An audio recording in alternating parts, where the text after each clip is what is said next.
नमस्कार दोस्तों, बहुत ही बवाल और धमाल मचाने वाला गाना रहा है जो कि कॉमेडियल एक गाना होने वाला है।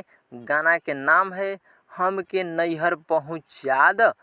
बहुत ही बवाल और धमाल मचाने वाला है। कैसे लड़ाई झगड़ा होता है और कैसे नैहर पहुँचाते हैं, देखिएगा। बवाल धमाल एक गाना होने वाला है, क्योंकि सास अठन्नी बहू रुपैया ये मूवी का गाना होने वाला है, जो कि बवाल धमाल मचाते हुए ये गाना आ रहा है।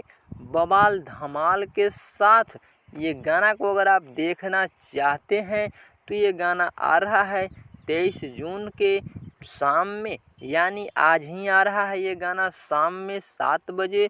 बवाल धमाल गाना है जो कि सास अठन्नी बहू रुपैया मूवी इतना बवाल धमाल है।